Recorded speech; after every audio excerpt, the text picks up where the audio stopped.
اللہ تعالیٰ نے اپنے خلیل حضرت ابراہیم علیہ السلام کا ایک عظیم مناظرہ قرآن میں بیان فرمایا ہے۔ ایک سرکش ظالم بادشاہ کے ساتھ جو غرور سلطنت میں رب ہونے کا دعویٰ کر بیٹھا تھا۔ اللہ تعالیٰ ارشاد فرماتا ہے، کیا تم نے اس شخص کو نہیں دیکھا جو اس وجہ سے کہ اللہ نے اسے بادشاہت عطا کی تھی، حضرت ابراہیم سے آپ کے رب کے بارے میں جھگڑنے لگا۔ حضرت ابراہیم علیہ السلام نے پورے وقار اور یقین کے ساتھ فرمایا، میرا رب وہ ہے جو زندہ کرتا ہے اور مارتا ہے۔ یہ سن کر وہ مغرور بادشاہ فوراً بولا، زندہ کرنا اور مارنا تو میں بھی کر سکتا ہوں۔ یہاں حضرت ابراہیم علیہ السلام نے ایسی دلیل دی کہ باطل کی بنیادیں ہل گئیں۔ آپ نے فرمایا، اللہ تو سورج کو مشرق سے نکالتا ہے، اگر تو سچا ہے تو اسے مغرب سے نکال دے۔ یہ سنتے ہی وہ کافر ششدر رہ گیا، زبان گونگی ہو گئی، دلیل خاموش۔ اور پھر اللہ تعالیٰ نے فیصلہ سنا دیا، اور اللہ ظالم لوگوں کو ہدایت نہیں دیا کرتا۔ یوں حضرت ابراہیم علیہ السلام نے ایک لمحے میں اس کی جہالت، کم عقلی اور جھوٹے دعوے کو بے نقاب کر دیا، دلیل کے میدان میں اس کا منہ بند کر دیا اور حق کا راستہ پوری وضاحت کے ساتھ سامنے رکھ دیا۔ علماء نسب، مورخین اور مفسرین اس بات پر متفق ہیں کہ حضرت ابراہیم علیہ السلام سے مناظرہ کرنے والا بابل کا بادشاہ نمرود تھا، اور اس کا نسب یوں بیان کیا جاتا ہے، نمرود بن کنان بن قوس بن سام بن نوح علیہ السلام۔ امام مجاہد رحمۃ اللہ علیہ نے بھی اسی قول کی تصدیق فرمائی ہے، جبکہ بعض دیگر علماء اس کا نسب اس طرح بیان کرتے ہیں، نمرود بن فالح بن عابد بن شالح بن ارفخشاد بن سام بن نوح علیہ السلام۔ مگر نسب میں اختلاف کے باوجود تاریخ اس حقیقت پر متفق ہے کہ یہ شخص انتہائی سرکش، متکبر اور ظالم تھا۔ امام مجاہد رحمۃ اللہ علیہ اور دیگر اہل علم بیان کرتے ہیں کہ نمرود وہ شخص تھا جسے ایک زمانے میں پوری دنیا پر حکومت حاصل تھی۔ علماء فرماتے ہیں کہ تاریخ انسانیت میں صرف 4 بادشاہوں کو پوری دنیا پر حکومت نصیب ہوئی، 2 مومن تھے اور 2 کافر۔ مومن بادشاہ ذوالقرنین علیہ السلام اور حضرت سلیمان علیہ السلام، اور کافر بادشاہ نمرود اور بخت نصر۔ یہی وہ نمرود تھا جس نے اپنی طاقت، سلطنت اور غرور کے نشے میں ربوبیت کا دعویٰ کیا تھا، اور پھر اللہ کے خلیل حضرت ابراہیم علیہ السلام کے سامنے دلیل کے ایک ہی وار میں ہمیشہ کے لیے خاموش کر دیا گیا۔ علماء اکرام بیان فرماتے ہیں کہ نمرود مسلسل 400 سال تک بادشاہ رہا۔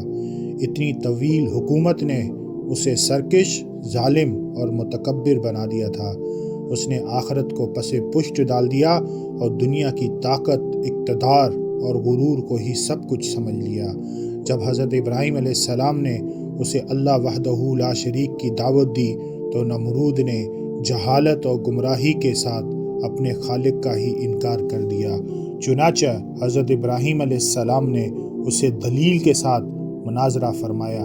نمرود نے دعویٰ کیا، میں تمہارا رب ہوں، تو حضرت ابراہیم علیہ السلام نے نہایت وقار اور یقین کے ساتھ فرمایا، میرا رب وہ ہے جو زندہ کرتا ہے اور مارتا ہے۔